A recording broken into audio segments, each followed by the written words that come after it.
if you did not see it, I think it was last week is when this really started popping off.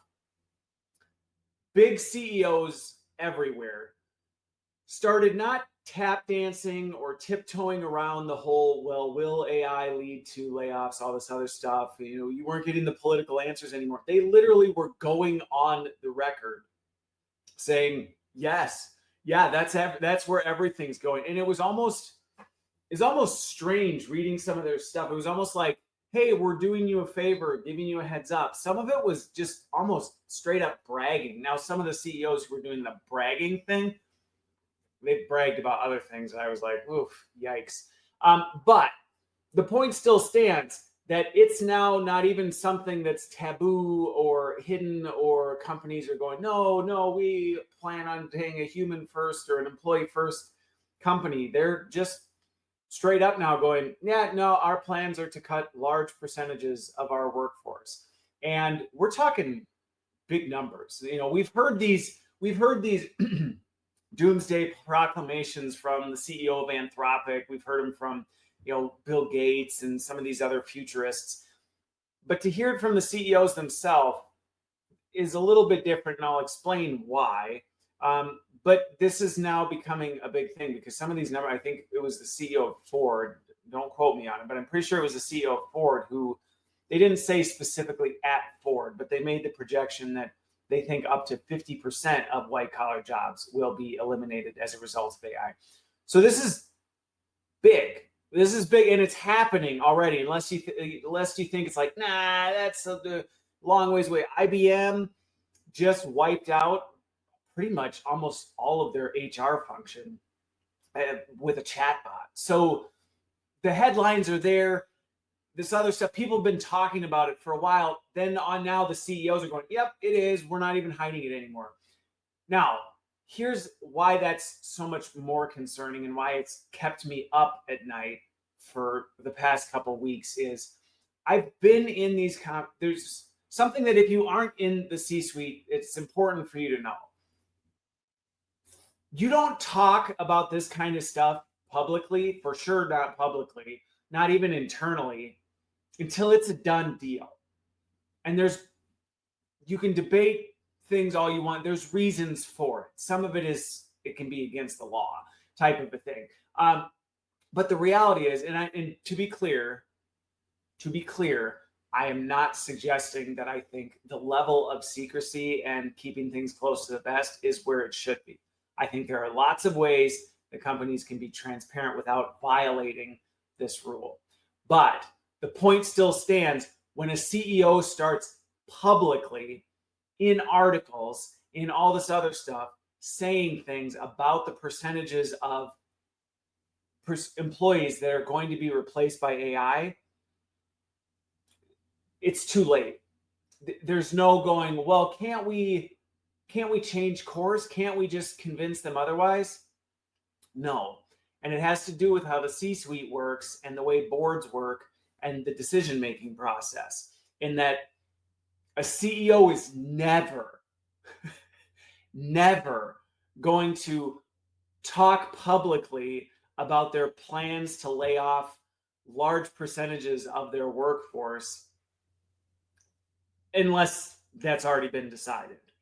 And I've got people on HR teams all over the place that I know who they reached out when they saw me talk about this and go, because I brought it up on LinkedIn a little while back. They're like, you're right. Like, the meetings have been happening. We're already doing this. And I know because I've been in these meetings, and there are certain things that even I can't talk about on the podcast where I've been going, this is coming. There's a reason I've been trying to say, folks, this is coming. This isn't a future prediction. This is me saying, I'm telling you, this is in the works right now.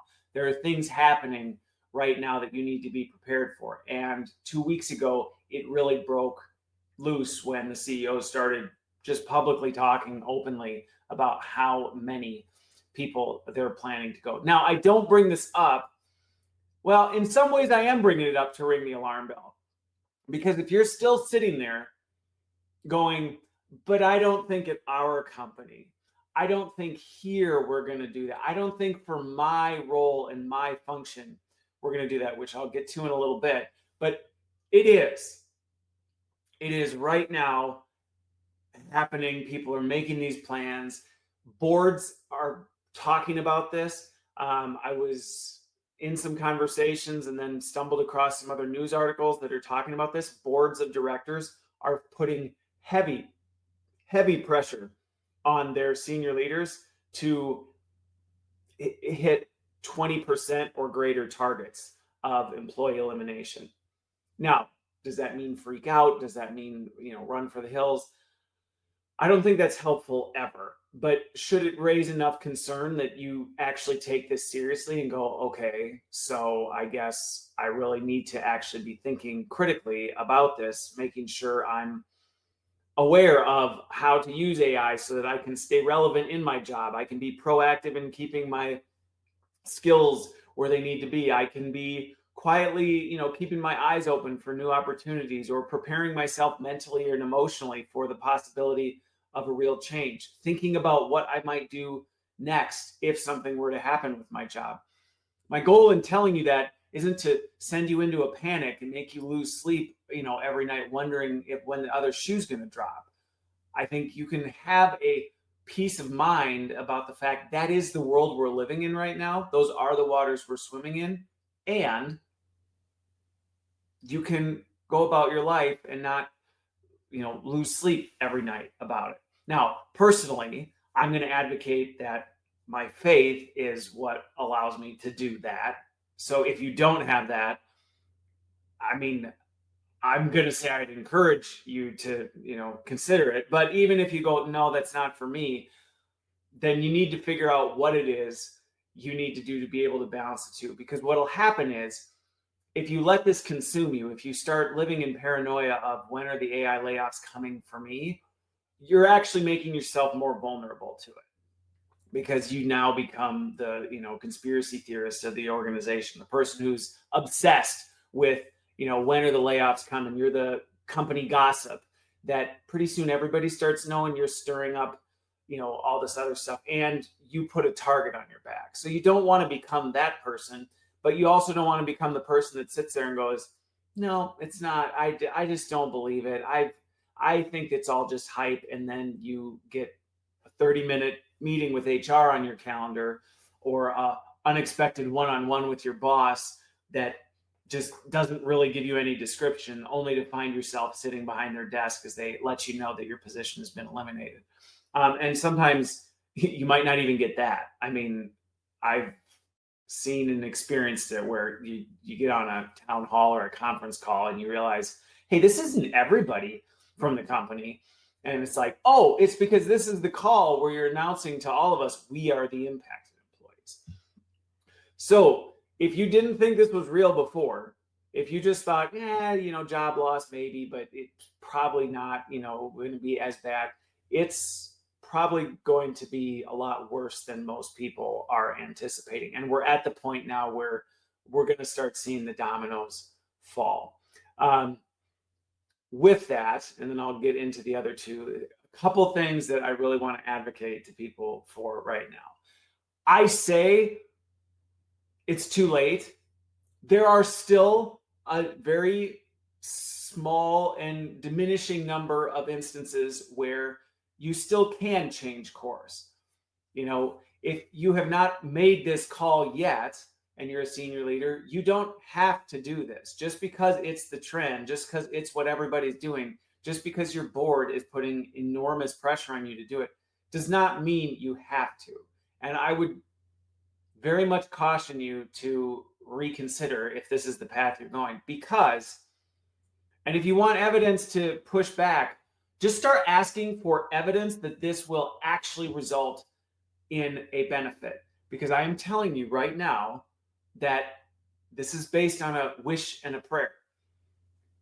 It's not going to deliver the promises. I mean, unless you're truly just a company that goes, we don't care, we're just trying to hit some op number so we can sell off to a PE firm and it's their problem to deal with, in which case, I don't know how I feel about that. But, if that's what you're doing, okay, then maybe there isn't a path for you.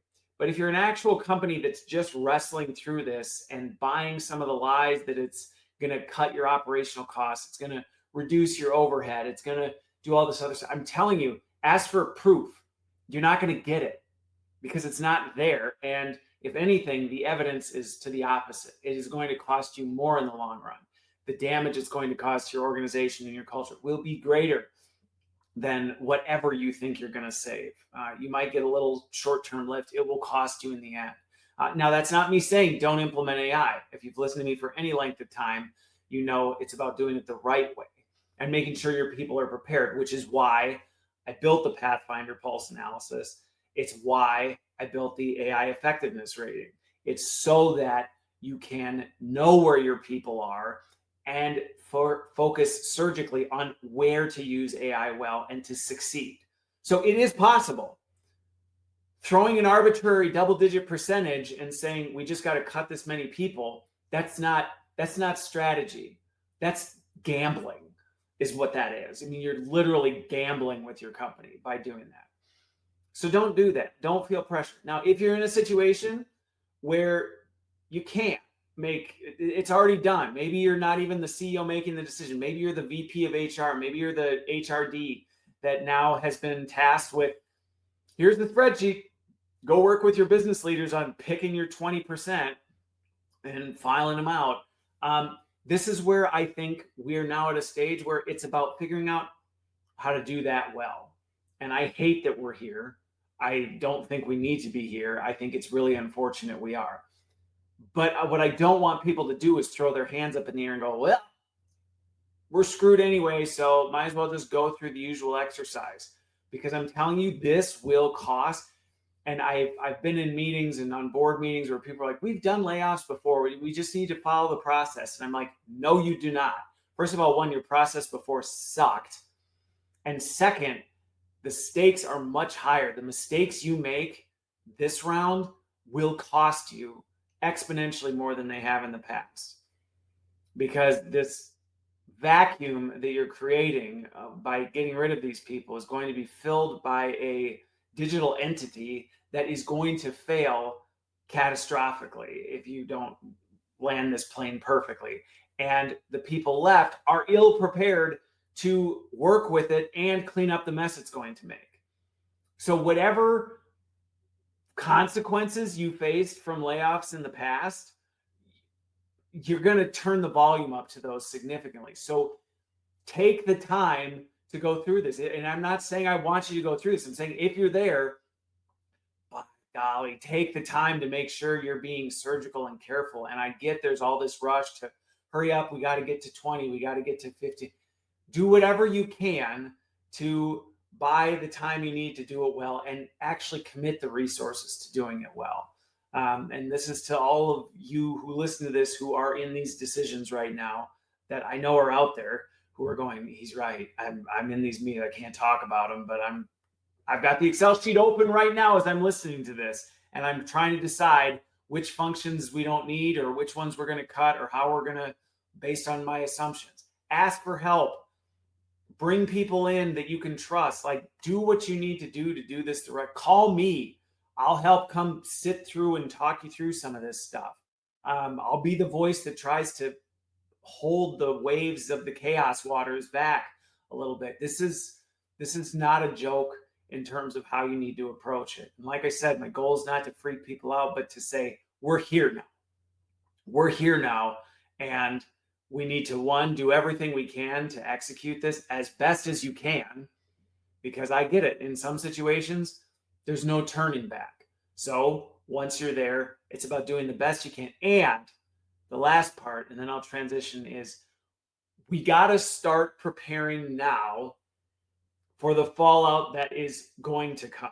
Not might, is going to come as a result of this, because it will. It will. You go look up the companies that have gone AI first. You're not going to find one that's like, it went great. It went great. We haven't got back down from any of our original plans.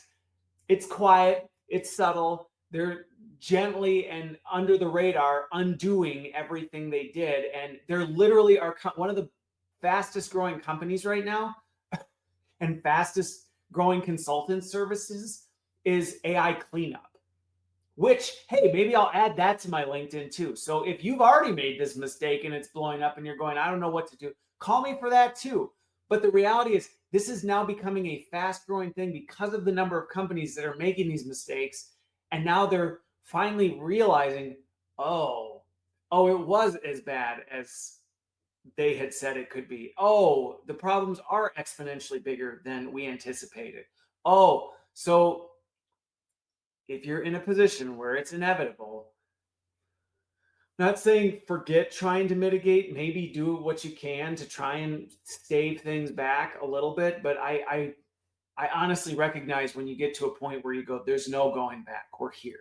We're here. And I think largely that's what's kept me up so much is we're here. I hate it, but it is where we are. So now it's a matter of, so what can we do to limit the damage of what's ahead in the coming months through the rest of this year, probably, and into 2026? And what can we start to do to prepare for the other side? How can we be preparing for what jobs we're going to need to hire for? Because you're going to need to replace these people because you're going to hire them back. How do we document what we lost so that we don't get amnesia when this is all over and go, I forgot about all the mistakes. Like, how do we use this as a learning opportunity? Because that takes work. That means you got to be putting thought into it now. And now's the time to do it. Now, I will be continuing to follow this.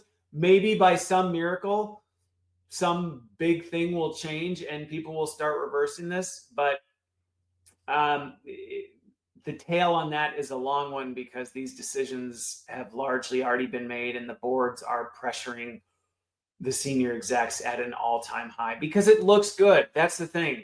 Voices like this, they don't trend well on social media. What trends well is you can make an extra $100 million this year if you wipe out 25% of your workforce and replace them with AI. And it's the unfortunate reality of things.